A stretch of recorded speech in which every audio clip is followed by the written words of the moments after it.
Καλώς ήρθατε παιδιά σε ακόμα ένα βίντεο. Αυτή τη φορά θα σας πω λίγα πράγματα και ένα tip and trick ουσιαστικά για να έχετε μια καλύτερη απόδοση στο router σας. Μια βασική συνέπεια που πολλές φορές αργεί το router, κυρίως για το Wi-Fi, το σήμα το οποίο εκπέμπει ή για την απόδοση του download και του upload, είναι πολλές φορές ο επεξεργαστής των δεδομένων του router. Ουσιαστικά κατά τη χρήση του router γίνεται άμεση λειτουργία του επεξεργαστή, καθώς και αν έχετε ενεργοποιήσει το Wi-Fi, η κεραία σήματος που εκπέμπει Wi-Fi ουσιαστικά ζεσταίνεται υπερβολικά πολύ. Λοιπόν, για να μιλήσω με νούμερα, συγκεκριμένο ο επεξεργαστής κατά τη διάρκεια χρήσης μιας μέρας του router σε full λειτουργία έπιασε τη θερμοκρασία των 56 βαθμών Κελσίου. Ενώ αντίθετα η κεραία του router, δηλαδή ουσιαστικά αυτή που εκπέμπει το Wi-Fi σε οποιαδήποτε συσκευή είναι συνδεδεμένο εκείνη τη στιγμή, έπιασε θερμοκρασία έως και 64 βαθμούς Κελσίου. Εδώ πέρα βλέπουμε την κεραία του Wi-Fi, ενώ εδώ βλέπουμε τον επεξεργαστή του router. Λίγα πράγματα τα οποία θα ήθελα να αναφέρω είναι ότι αν καταφέρετε να ρίξετε τη θερμοκρασία, δεν θα υπάρξει σχεδόν, θα μειωθεί βασικά κατά βάση, θα μειωθεί κατά πολύ το lag που έχετε είτε όταν παίζετε κάποιο παιχνίδι είτε βλέποντας online ταινίες. Δηλαδή αυτό που θα ήθελα να εξηγήσω είναι ότι ρίχνοντας την θερμοκρασία κατά πολύ μέσω αυτών των ψυκτρών, το οποίο θα προμηθεύσω ουσιαστικά το link στην περιγραφή που μπορείτε να τις αγοράσετε. Εγώ τα προμηθεύτηκα από το Gearbest. Μπορείτε να δώσετε τη λύση κατά κύριο λόγο στο lag το οποίο λαμβάνει το router συχνά. Αν το έχετε ειδικά όλη μέρα και το χρησιμοποιείτε, εννοείται πως χρειάζεται κάτι τέτοιο.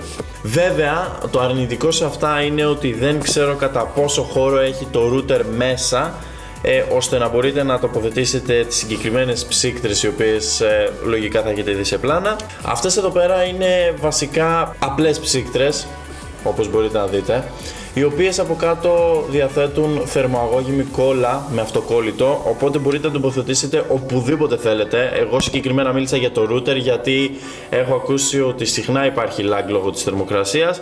Και να μιλήσω πάλι με νούμερα, μπορώ να πω ότι πέτυχα θερμοκρασίες κάπου στους 38 βαθμούς Κελσίου στον επεξεργαστή με την ψύκτρα μετά από 3 ώρες χρήσης και κάπου, άμα θυμάμαι καλά, στους 46-47 βαθμούς στην κεραία εκπομπής του Wi-Fi. Οπότε μπορείτε να καταλάβετε ότι υπάρχει μεγάλη διαφορά και όντως την παρατήρησα και στη σύνδεση του ίντερνετ και στο πώς κυλούσε ρε παιδί μου το ping μου στα παιχνίδια ή στο video streaming ή σε οτιδήποτε. Οπότε εγώ προτείνω ανεπιφύλακτα να πάρετε τις συγκεκριμένες ψύκτρες, οι οποίες θα βοηθήσουν κατά πολύ τη μείωση του lag στο router σας, καθώς και της θερμοκρασίας του εννοείται, γιατί είναι ένας πολύ βασικός παράγοντας που εμποδίζει τη γρήγορη, σχεδόν τις ταχύτητες τέλος πάντων που υπόσχονται οι εταιρείες, καθώς και ότι αυξάνει τη διάρκεια ζωής του router σας, και μιλάω για οποιοδήποτε router, όχι μόνο για τα εταιρειακά. Αν έχετε τυχόν απορίες μπορείτε να με ρωτήσετε, να τις λύσουμε μαζί, να